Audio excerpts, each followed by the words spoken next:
लोक राग व्यक्त करत नाहीत. व्यक्त करायचं साधन मिळालंय मोबाईल फोन, त्याच्यावरती काहीतरी टाकलं, माझा राग व्यक्त झाला.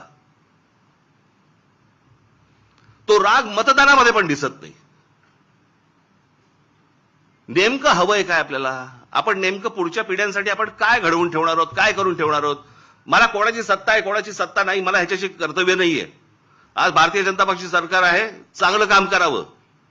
वाईट केलं बोलणार आम्ही, परंतु सगळेजण मस्तीत आहेत.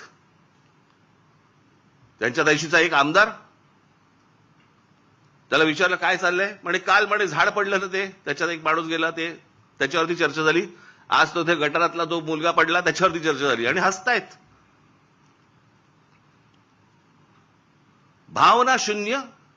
आणि भावना शून्य एवढ्यासाठीच कारण तुम्हाला किंमत नाही. आमच्याकडे काय चालू आहे? आमच्याकडे शहरं कशी वाढतायत, शहरं कशी मोठी होत आहेत, आमच्या पुढच्या पिढ्यांसाठी आम्ही काय करून ठेवतोय, कसली चिंता नाही, कसलं काही नाही, विचार नाही.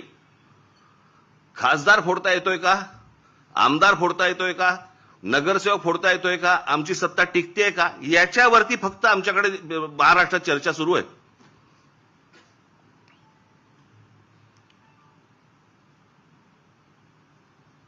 आता काय 3 वर्ष निवडणुका नाहीत, लोक म्हणणार मग आता काय आम्ही चिडून तरी काय, मतदान कुठे? अरे मतदानाची ज्याला वेळ येते ना, त्याला अगोदरच साचलेल्या गोष्टींचा विचार करायचा असतो.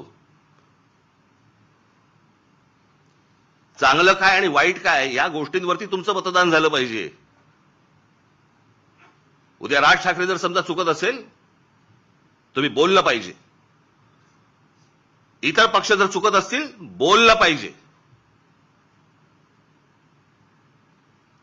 लोकशाही कशाला म्हणतात ना, ती लोकशाही जर जिवंत ठेवायची असेल ना, मी मागे पण एकदा उदाहरण दिलं होतं, आज मुद्दामून परत देतो उदाहरण तुम्हाला.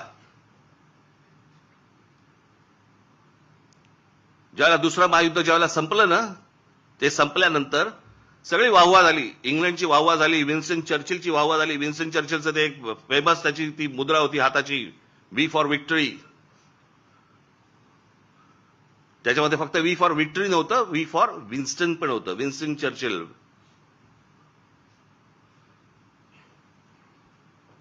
पण वी फॉर विक्टरी हा खास संदेश होता त्याच्यात. आणि जगामध्ये प्रचंड की विन्स्टन चर्चिलने या सगळ्या गोष्टी केल्या,